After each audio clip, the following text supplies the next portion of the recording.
Hi, my name is Dale Mazzarella.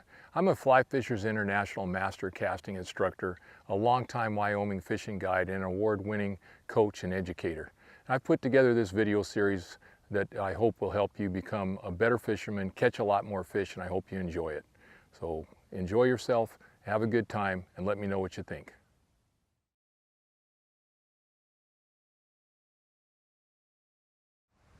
This video is going to talk about the Belgian cast, constant tension cast, oval cast family. And they're all very similar. They have the same basic fundamental patterns, and they're slightly different, but we're going to treat them all the same and just talk about the fundamental mechanics that these casts require. So what we're going to do is break it down first into pieces and then show you. We're going to use a yarn rod because you can see the line. You have to kind of see the configuration of the line really well to be able to understand how these casts work. And they're based on the fact that the rod tip, the back cast, again, we've talked about this before in some of the previous videos, the back cast has to be at 180 degrees. When that line swings around, it's got to be at 180 degrees, at least ideally, no more than 20 degrees off, or 30 at the most, to the direction of the forward cast. So that's the fundamental principle that we're going to be working on right here, is the idea that no matter what else we do, before we make our final presentation cast, we want that back fly line, the fly line and the back on the back cast to line up at 180 degrees or very close to it to the front cast. Why we use these casts, and we're going to show them to you, but these casts are really good for a lot of different purposes. Number one, you can use them for a change of direction cast. Number two, you can use them if the wind's blowing into your casting shoulder or other situations where the wind's blowing. And the biggest thing I think I use them a lot for is I have a big rig with a lot of nymphs on it, split shot, indicators, whatever. This keeps everything apart and keeps it from tangling. Also, when you have big heavy flies, by doing these, the reason we call it a constant tension cast is that fly never stops moving, which means it doesn't shock the rod. If you make a back cast like this and stop, when that big fly gets to the end, it goes bong and the rod goes back and forth and shocks the rod and creates slack, which is going to hurt your next casting stroke. By doing a constant tension cast, that big fly just keeps on moving and it just keeps going. There's never a shock on your rod. So heavy flies, wet flies, big flies, sink tip lines, all those things work way better with the constant tension cast. So this isn't a particular effective cast at really long distances or tight loops, but it's a great cast that you're going to like. So we got a little bit of wind today, which is good. That'll be good for us to illustrate how you use this cast in the wind, but you also might hear some of these trees rustling in the background.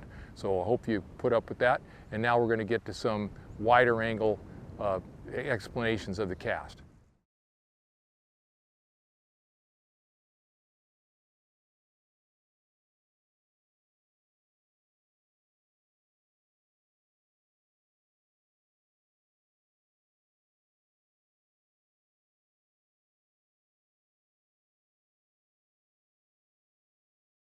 So let's just show some basic rod movements first off. You're going to start with your rod tip down virtually all the time. And then what you're going to do is the same thing we've done before, constant acceleration to the end of your back cast. In this particular case, you're going to come up and then make a cast, or you can come up and make a cast in that direction. You can come up and make a cast straight or anywhere between straight in front of me to almost 90 degrees to my left in this particular case.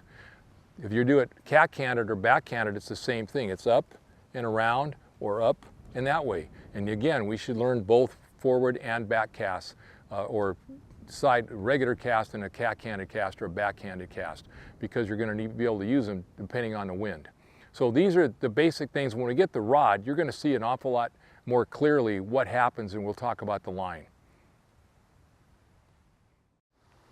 So let's take a look at the basic cast. If we're just going to do a constant tension cast and we're just going to go straight back in the same direction we came, we're just going to take our rod, lift it up, wait till our fly line gets pretty much behind us, and then come forward, which means the constant tension doesn't mean that the rod doesn't stop. It means the fly is under constant tension. So if you look at this, the fly is always moving, even though my rod stops for just a second when it gets back here. So that rod is going to stop when it gets back here just for a second to let the line swing. The longer your line is, the more line you have, the longer you have to wait for that line to swing around to 180 degrees. So if I'm going to go back in the same direction I pick up, a little bit of a hesitation and then a forward cast.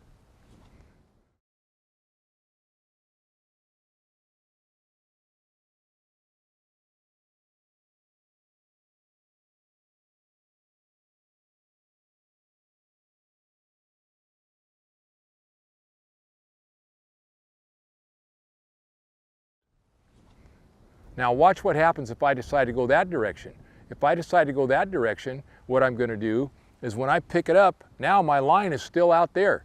My line, you're going to see my line is out in that direction. The second I see it get out there at 180 degrees to that direction, I can make my cast. So I can do this.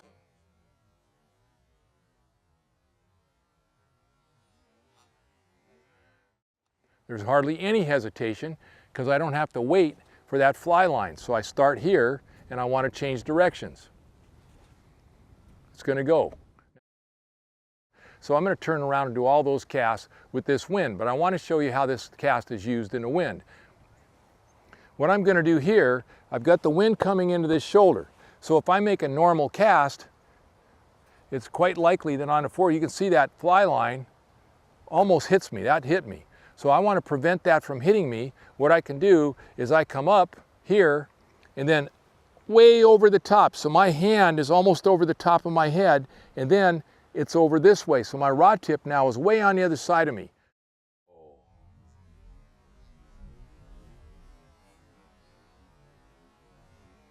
You can see how far away that stays from me. And obviously if it's a really bad wind, you can't do it and this yarn rod is really getting blown.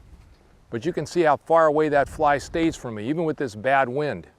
So I've got a bad wind, any kind of a normal cast that's going to hit me. Here, I can keep it off me.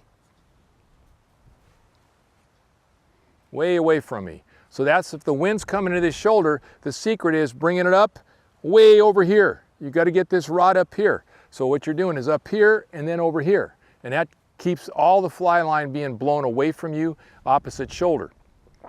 Obviously, you can't really change directions much with that because you're more interested in that other cast. So what I would do is just practice this cast, the same thing off of this shoulder, here. So if I'm going to do cack-handed or back-handed cast, I'm going to do up. Now remember, the wind's blowing this way. So the way to do this, let's say I've got a target and I can't do it normally, I have to do it off of this shoulder.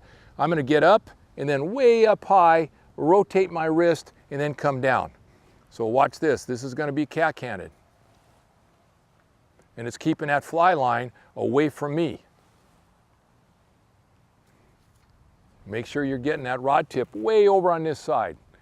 So all you're letting, when this fly gets back there, look, the wind's blowing it away from me. Now when I come this way, it keeps it away from me. If I want to change directions, let's say I want to go straight back to you. I have to wait for it to, with this wind, it's kind of tough. If I have to wait for it, now it's straight, now I can cast. If I just want to make a normal cast, assume there's no wind, I could do that. With this wind, you're going to have to be careful. You'll just have to experiment. Let's take a second to look at what this looks like with a real rod and a real line. With that little yarn rod, it was hard to see. You could see the line was staying away from me on the wind cast, but it was below me. Now watch what happens when I have a 9-foot lever. And we're going to watch that. Now the wind now is coming in this direction. It's just clocked around and I've got a little yarn, this little ribbon will show you we got a pretty substantial wind. It's kind of like 8-9 miles an hour on a regular basis and every once in a while it gusts up to 15. So I'm going to cast with the wind coming into this shoulder and you're going to see how that rod swings around.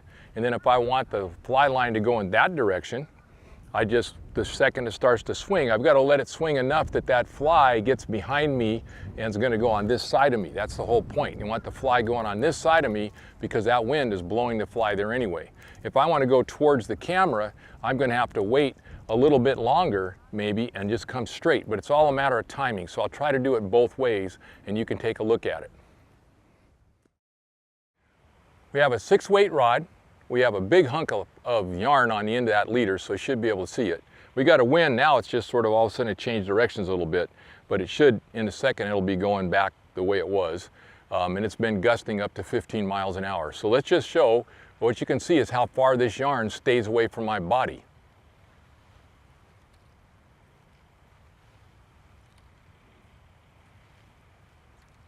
If I want to go that way, I can just bring my rod a little bit farther, but look how far over my head that rod is going.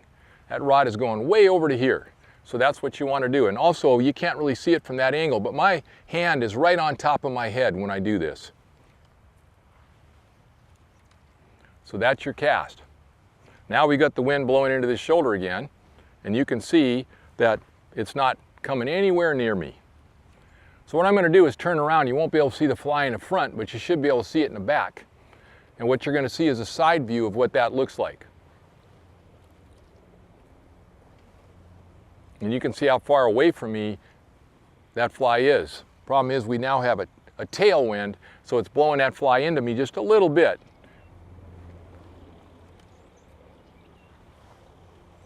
Watch my arm.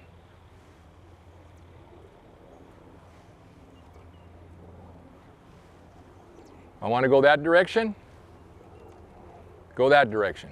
So these are, I think, a very valuable cast to learn. Man, you can use them in all kinds of conditions. So I hope that you do learn these tasks or these casts.